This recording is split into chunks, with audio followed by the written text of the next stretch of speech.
The Value of Adventure. The Story of Sacagawea by Donegan Johnson. Once upon a time, in the long ago years when much of our country was still wilderness, a little Indian girl named Grasswoman was growing up in the rugged territory where Idaho and Montana meet. Grasswoman was a Shoshone Indian. Her people were hunters and horse traders. In the summer months they lived in the high country, eating berries and fish. In the winter, when the snow blanketed the mountain meadows, they drove their horses down to graze in the warmer valleys, and they hunted wild game there. They had to move their camps often, so the herds would always have fresh grass. So the Shoshones did not plant crops. They did not build houses. It was a wandering, uncertain way of life, but it suited little Grasswoman very well. "I never know at the beginning of a day how that day will end," said Grasswoman. "Perhaps that's what makes life so much fun, not knowing exactly what will happen." "Sometimes it would be more comfortable if we did know," said her mother. "Right now I would like to be sure that we will have some berries to eat for dinner." "We will have berries," declared Grasswoman. "That is, we will have berries if I can find any." And she ran off to look for berries in the bushes that grew close to a swift running stream.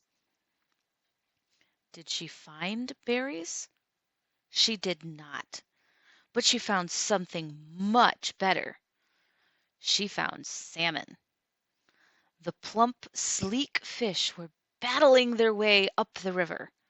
They leapt clear of the water, then fell back again with great splashes. "Oh, great!" cried Grasswoman. "Salmon are much better than berries. At least for to-day we'll have plenty to eat." With that she plunged into the water to catch a fish. Grasswoman laughed with glee when she threw a fine, big salmon out of the stream and onto the bank. "I like the way this day is turning out," she said happily. "Wouldn't it be nice if all adventures ended as well?" said a small voice near the edge of the water. Grasswoman blinked. At first she could see nothing except a round, green stone on the river bank. Then the stone moved, and Grasswoman saw that it was really a little green turtle who sat there staring at her with its big, bright yellow eyes. "Of course, adventures don't always turn out well, because adventures are rather risky," said the turtle. "That's what an adventure is, after all. A thing you do even when you can't be sure what the result will be. I myself am very fond of adventures. I'd never get any place if I stayed safe inside my shell, would I? I have to stir about and put my neck out and take risks." "I don't believe this," cried Grasswoman. "Turtles don't talk." "Are you sure?" laughed the little turtle. "I'm sure," said Grasswoman. "I think you're a make-believe creature. I think I'm imagining you. But even if you aren't real, you're a funny turtle, and maybe you're wise. I'll take you home with me, and we'll see what we will see." Grasswoman carried the turtle home. She named him Walking Stone, which seemed to be an excellent thing to call a turtle. From that day on the turtle was always with Grasswoman. He went along when she searched for roots that might be good to eat. She took him berry picking and fishing. Whenever the Indians broke camp and moved to new grazing lands, the turtle moved too. He traveled on top of Grasswoman's bedroll. As the summer drew to an end, the Shushuns began a long trek to the east, to find the place known today as the Three Forks of the Missouri River. "When we reach the river," said Grasswoman, "the men will ride out across the plains to hunt the buffalo." "That will really be an adventure!" cried the Turtle. "I've never seen a buffalo. I'm looking forward to it." When the Shushuns made their camp near the river, Grasswoman and Walking Stone watched the men get ready to go hunting. "Isn't this exciting?" said Walking Stone. "Do you suppose one of the braves might want to take a willing and adventurous turtle along?" Grasswoman was about to say that she really didn't think so. Before she could speak, however, she heard the pounding of hoofs on the plain. There was the thundering roar of rifles, and several Shoshone braves fell to the ground. "Run, Grasswoman!" shouted her father. "Hide yourself!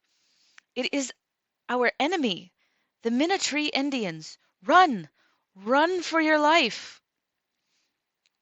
Grasswoman ran. She heard the guns again, but she did not look back. She splashed into a stream and struggled to reach the tall reeds on the opposite side. "If I can hide there," she said, "they may not find me."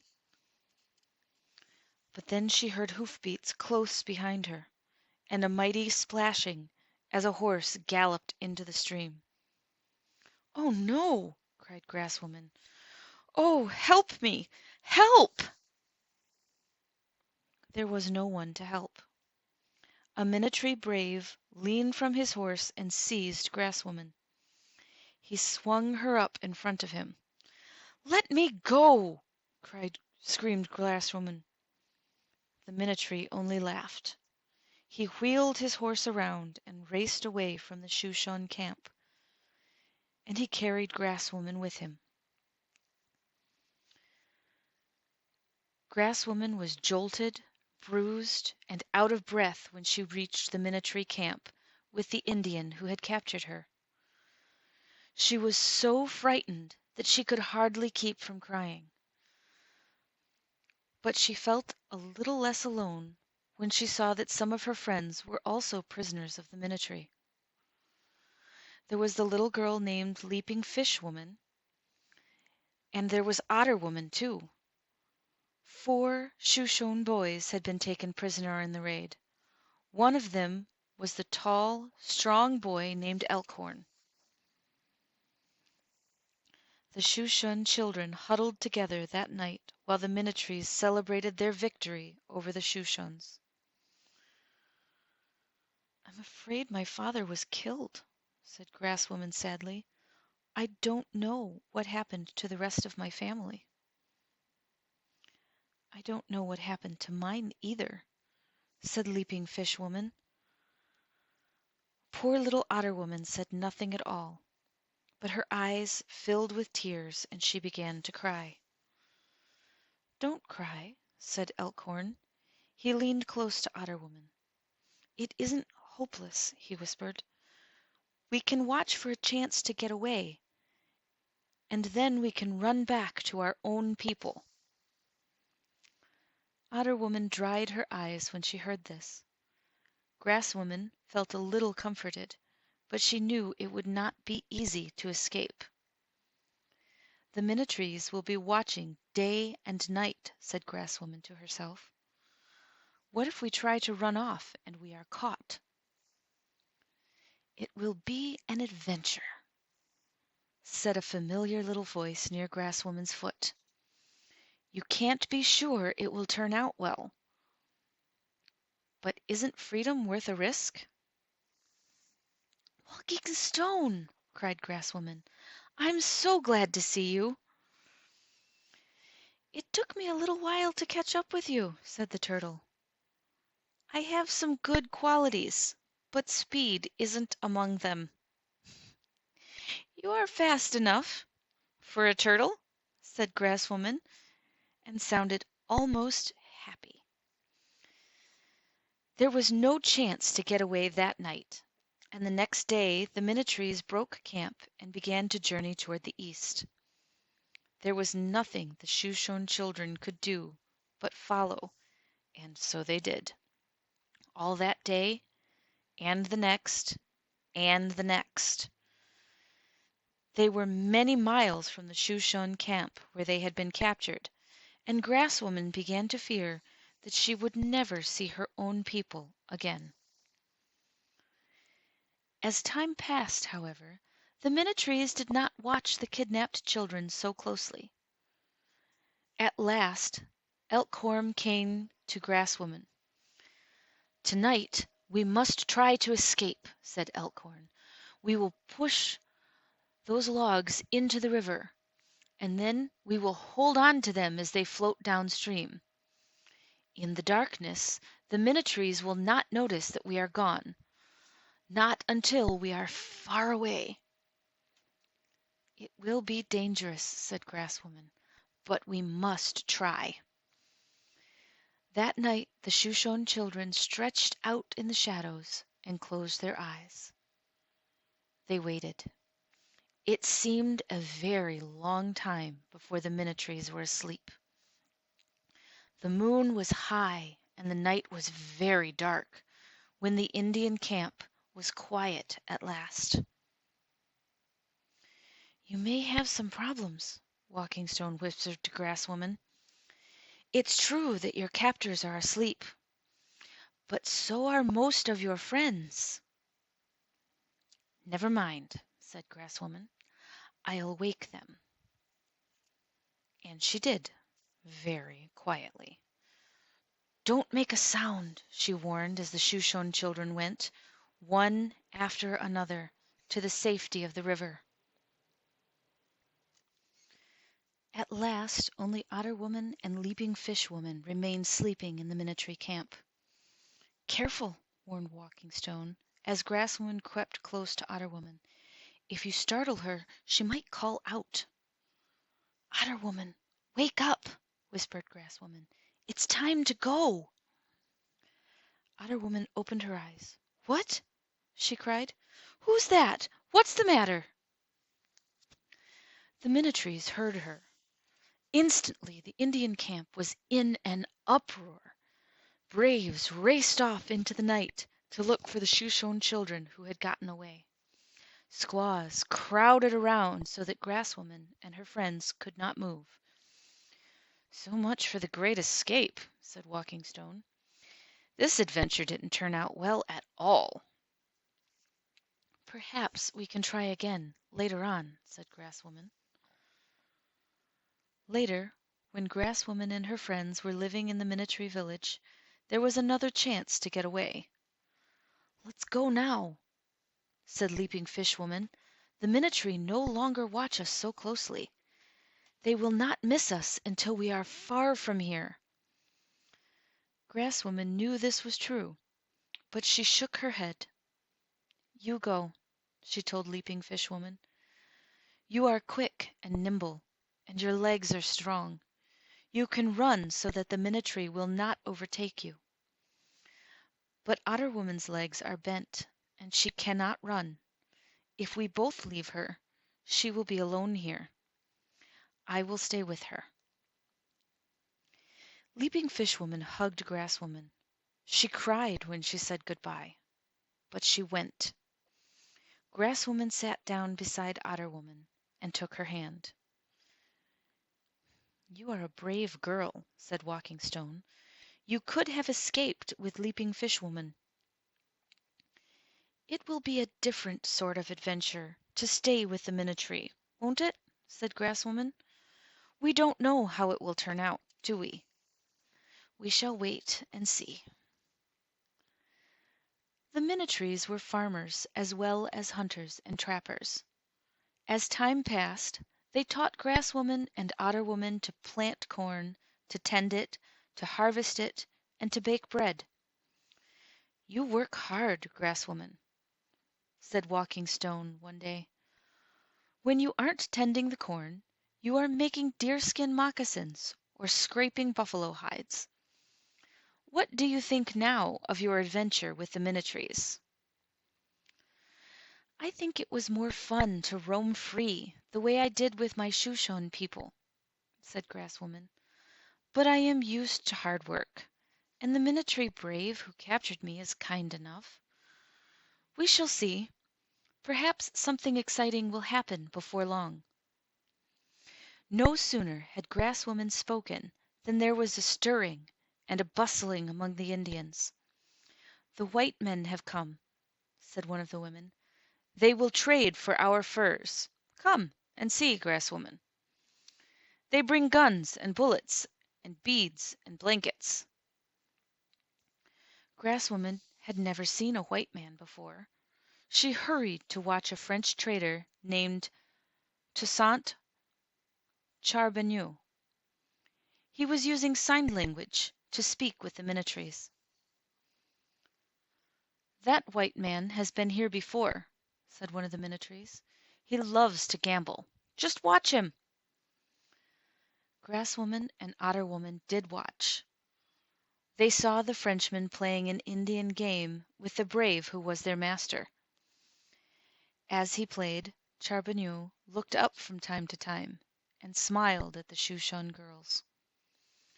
There's something about this that I don't like, said Walking Stone, and the turtle crept to hide under a hollow log. Just then Grasswoman's master made a loud noise. It was a disappointed, unhappy sort of noise. The Indian got up and came toward Grasswoman and Otterwoman. I have done a very foolish thing, said the Indian. I have gambled with the Frenchman and lost. So I am not your master any longer. He is. He has won both of you. Grasswoman stared at Charbonneau, and Otterwoman began to tremble. What will happen to us? Otterwoman whispered. Who knows, said Grasswoman. Be brave, Otterwoman. Perhaps it will not be so bad. Perhaps it will even be exciting. It will be another adventure. The next day, Grasswoman and Otterwoman left the Minotree village with Charbonneau. They journeyed eastward for many days until they came to a village where some Mandan Indians lived. Charbonneau made this place his home when he was not trading with the tribes to the west. I am afraid, said Otterwoman to Grasswoman. What will these strange people do to us? I do not think they will do anything bad, said Grasswoman. Why should they? And our new master will protect us, for surely he wants us to work for him. Of course, Grasswoman was right. The girls were soon busy curing buffalo hides for Charbonneau. They sewed clothes for him and made his deerskin moccasins. They cooked his food, planted his corn, and dug roots which the Frenchmen might use for medicine. I think I like it here, said Otterwoman one day. Even if we have to work hard, there's always plenty to eat. There may be plenty to eat here on the plains, said Grasswoman, but life with these Mandans is even more dull than it was with the Minotrees. These people never move around. They live always in one place. Grasswoman tried not to be discouraged. She was a bright, quick person, and she managed to keep herself fairly cheerful. Soon the Mandans decided that Grasswoman was not the right sort of name for her. She must have a new name, said the Mandans. We will call her Sacagawea. That means bird woman. The name fits her, for she moves like a sparrow or a wren. She is never still. That's a nice enough name, said the girl. But does it really matter what I am called? One day is like another in this village, and nothing exciting happens. Changing my name will not really help. "Wait and see," said Walking Stone. "I have a feeling that you will have adventures in your life. Wonderful adventures." Sacagawea was about 16 at this time. She had been living among the Mandans for 5 years. It was so long that it seemed the Shushan camps of her childhood were like distant dreams. The dreams became even more distant when Charbonneau decided that he would take Sacagawea and Otter Woman as his wives. "Is this an adventure?" said Sacagawea to Walking Stone. "If it is, I do not like it. Charbonneau is too old to be my husband." "It is not the sort of adventure I had in mind," said the turtle. While Walking Stone and Sacagawea waited and hoped for something to happen, there was great news in the far off city of Washington. The year was 1803, and the French Emperor Napoleon Bonaparte had just sold the vast area called the Louisiana Territory to the United States. The new lands reached from the Mississippi to the Rockies, and from the Gulf of Mexico north to Canada.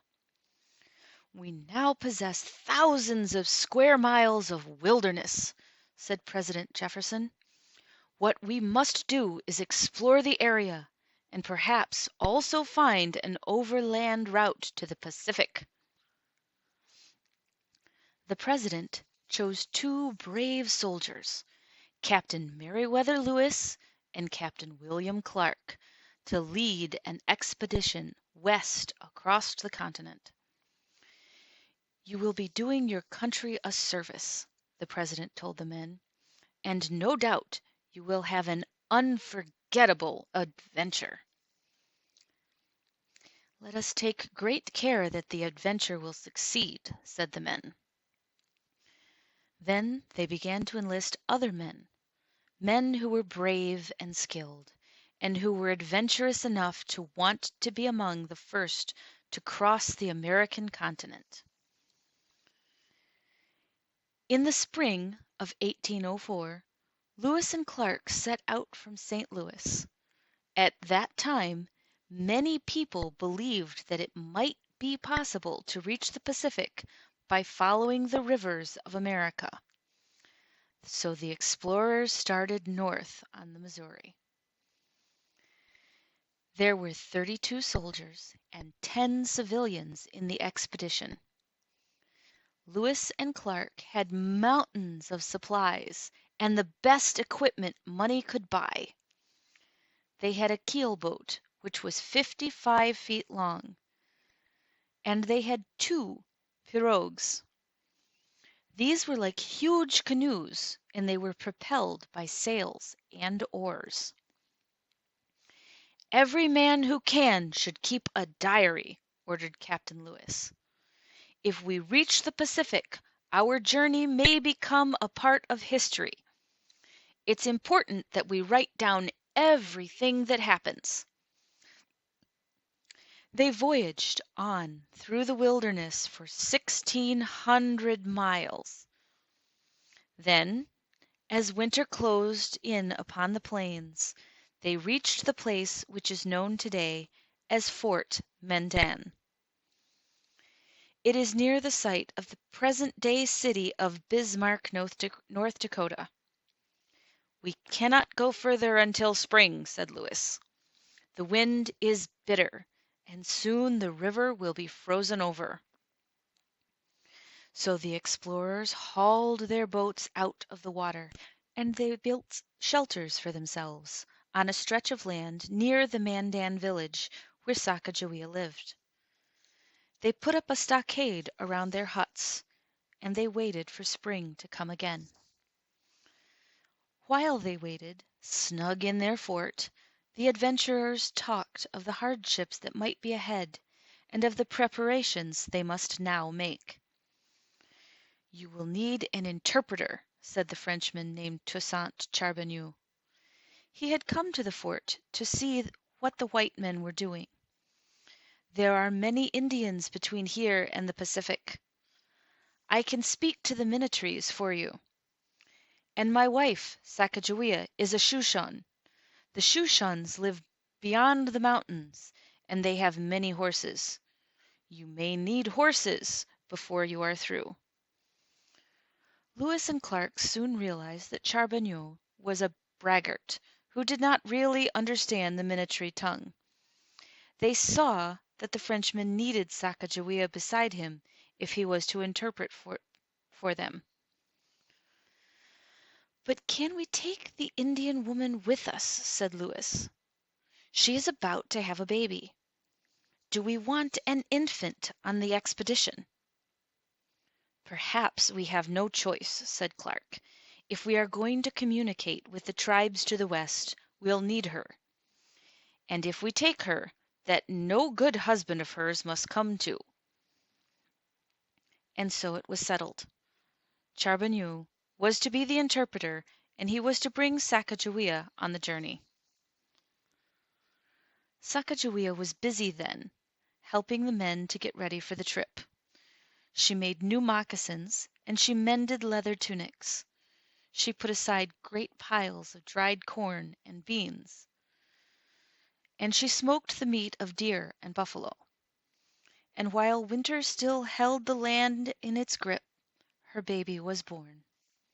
"A son for me!" said Charbonneau, who was terribly proud of the little boy. "I will name him Jean Baptiste." "That is fitting for a French child." "And I will call him Pomp," Sacagawea whispered to Walking Stone.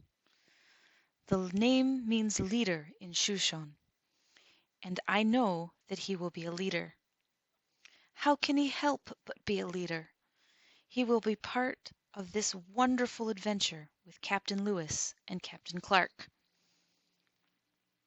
"Yes, it will be a wonderful adventure," said the turtle. "I knew all along that something really great would happen to you. Do you plan to take me along on this trip, or must I stay at home by myself?" "You know that I will take you," said Sacagawea. "When I talk to you, you understand, because you are really my own thoughts. How could I go anywhere without you?" At last the spring came to the land. The ice on the river broke up, and warm winds melted the snows. It was time for the expedition to move west. Otter Woman came to the edge of the river to say farewell to Sacagawea. She sighed as Sacagawea put the baby Pomp on her back. Pomp was snug and warm inside his Indian cradle. "How I wish my legs were straight and strong so that I could go with you," said Otter Woman. "I will miss you, Otter Woman," said Sacagawea. She embraced her friend, and then she took her seat in the white pirogue. "Do not forget me while we are apart," she said. Captain Lewis gave the order to start, and the men in the pirogue dipped their oars into the water. The pirogue began to move. "I am so excited," whispered Sacagawea. "I can hear my own heart beating. It's a little frightening, though, isn't it?" "All adventures are a little frightening," said Walking Stone, who sat beside Sacagawea and watched the river flow by. "It has to be frightening when you really don't know what will happen. But think of it! Before another springtime you may see the broad Pacific." "I may see my own people again, too," said Sacagawea. This thought was always in her mind as they traveled westward through the wilderness. The days became weeks, and spring turned to summer. Sometimes the rain pelted down, and Sacagawea had to shelter her baby as best she could. Sometimes the sun was burning hot, and she had to cover Pomp with her blanket. "What a good little boy you are," she whispered in the Shoshone language. "You never complain." Of course, Pomp didn't answer. Sacagawea was glad that her make-believe friend, Walking Stone, was along. If it hadn't been for the turtle, she would have had no one to talk with. One day, when Charbonneau was at the tiller of the white pirogue, a strong wind blew suddenly out of the north. It caught at the sail of the boat and tilted the pirogue over to one side. Water poured into the boat, and the supplies which were stowed in the pirogue began to tumble out and float away. "Help!" cried Charbonneau. "I can't swim!" He jumped up as if he would leap into the river. "Watch out!" cried Captain Lewis, who was walking on the river brink. "You'll turn her over! We'll lose our supplies!" But then Lewis saw that Sacagawea was snatching packages and boxes out of the water as they began to float away. After a moment Charbonneau managed to control himself. He and the other men got the pirogue back on an even keel so that no more water poured in. They baled the boat dry and stored the supplies properly again. "You were the only one who kept calm when the pirogue upset," said Lewis to Sacagawea. "You have more courage than any of the men.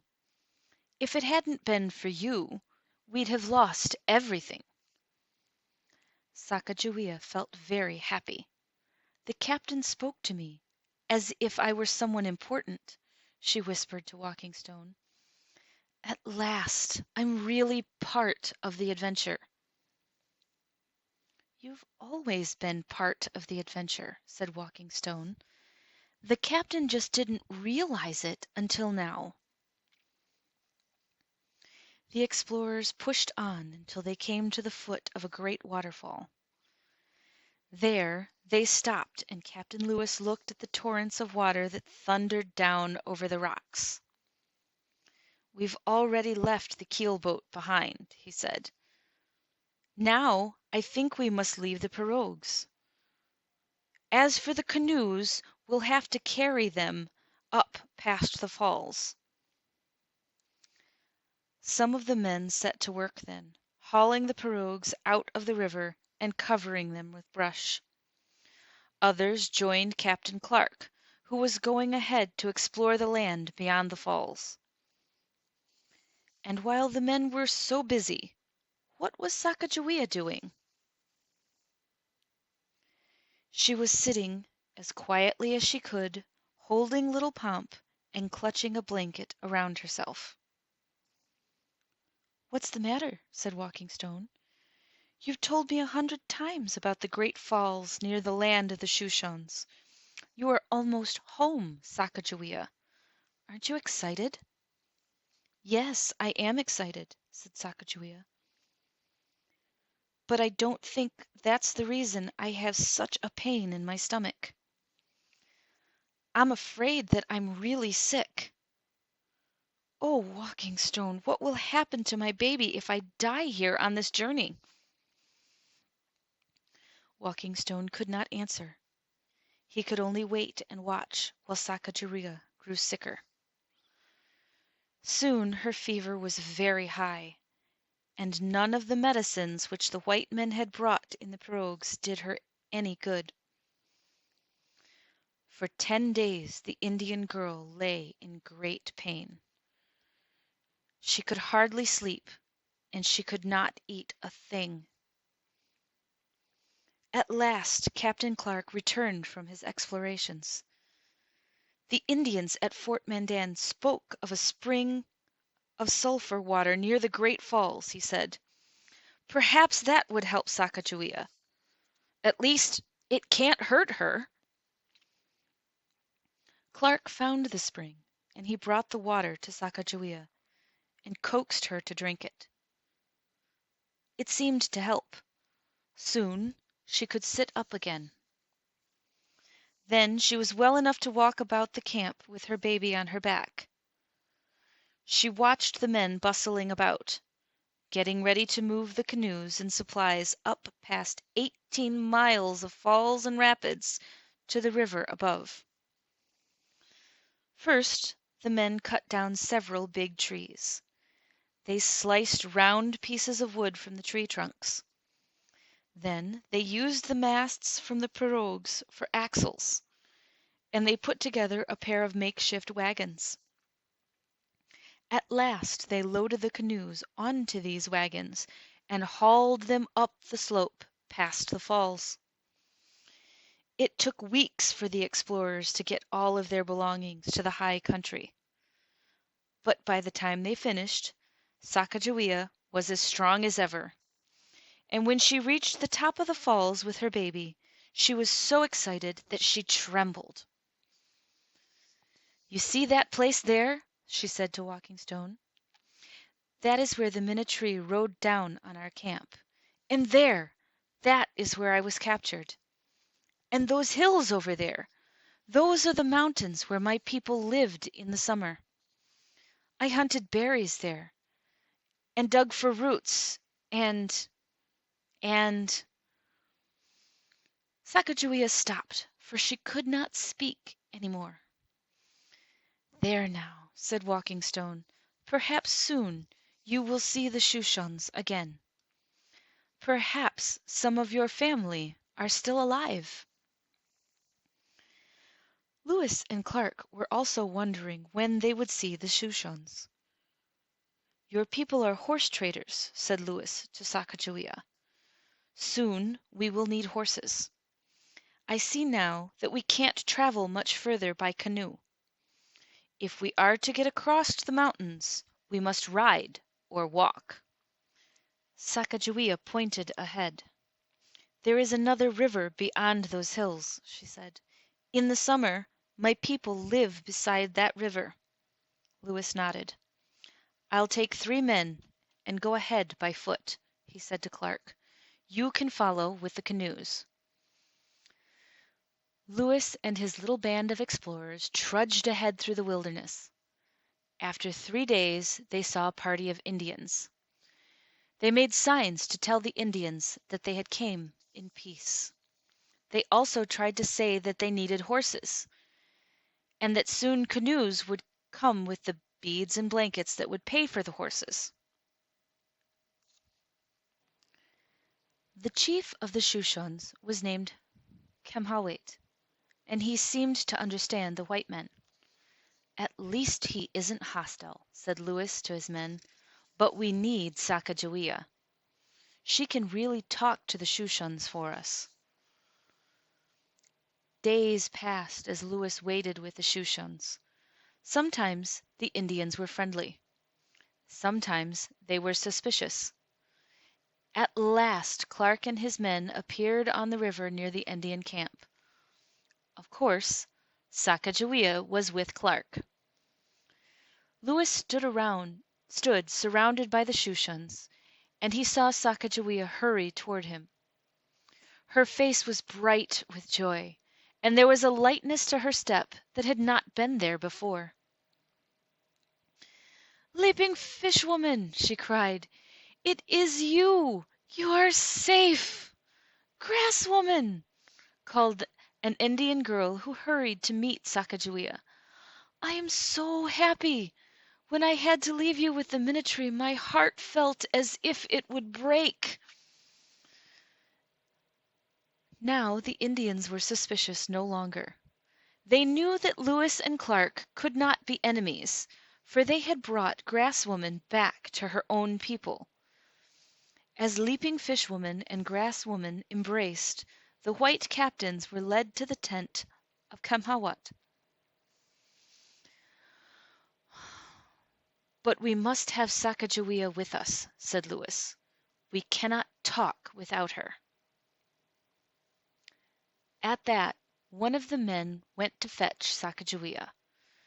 She came quietly into the tent of the chief, and her eyes were cast down, as was becoming for a modest Indian woman.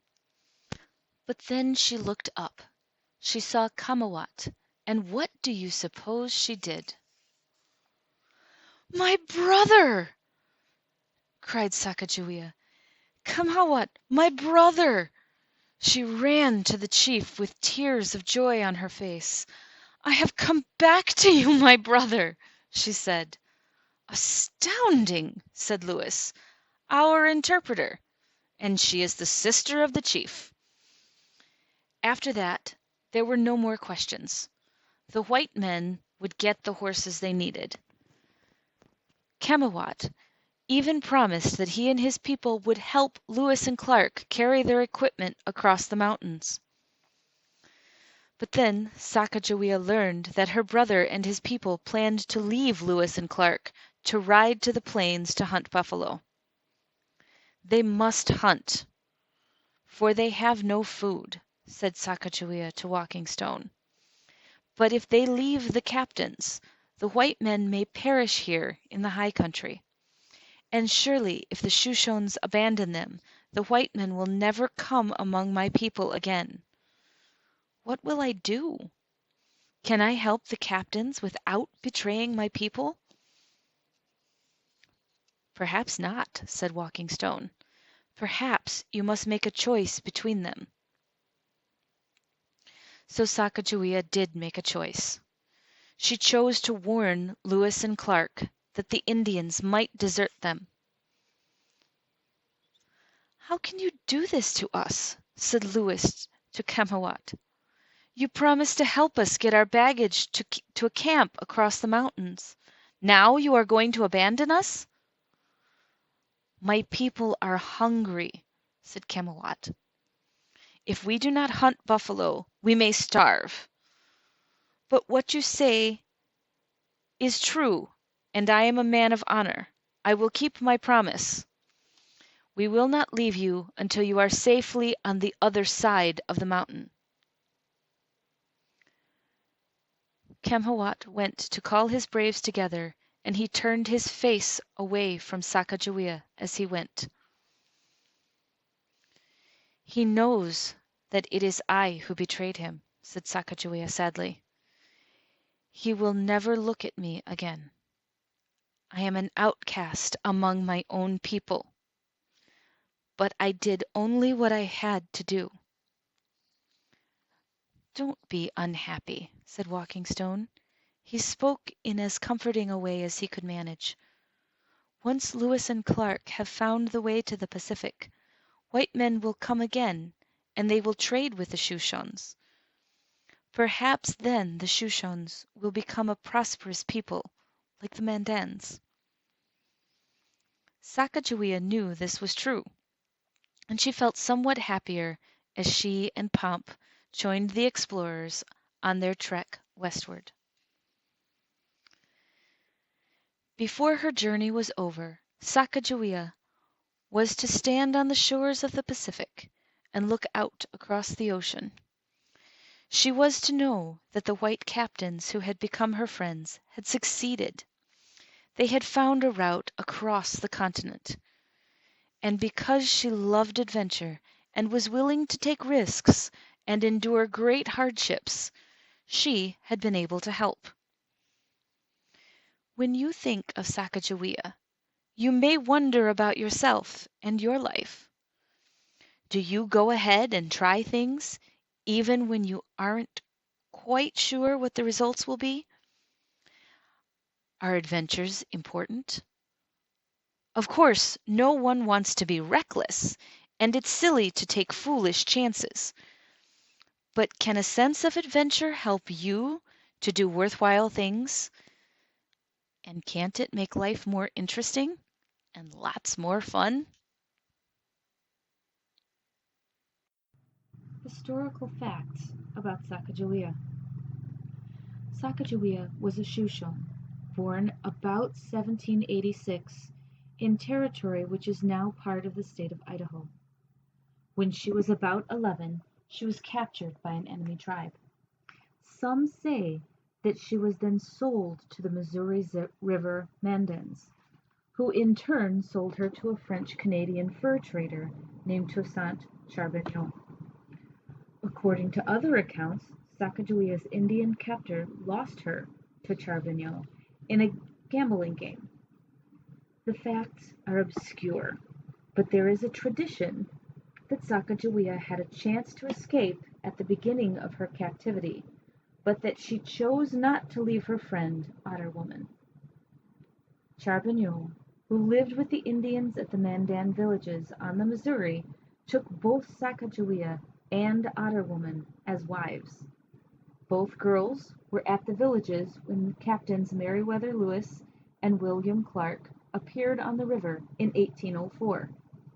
The white men were heading a large party of explorers and were on the first leg of their journey to the Pacific. Always eager for money, Charbonneau applied for the position of interpreter to the expedition. He was accepted, and it was agreed that Sacagawea would accompany him on the journey. The explorers left the area of the Mandan villages in April 1805. Sacagawea had her baby, Pomp, on her back.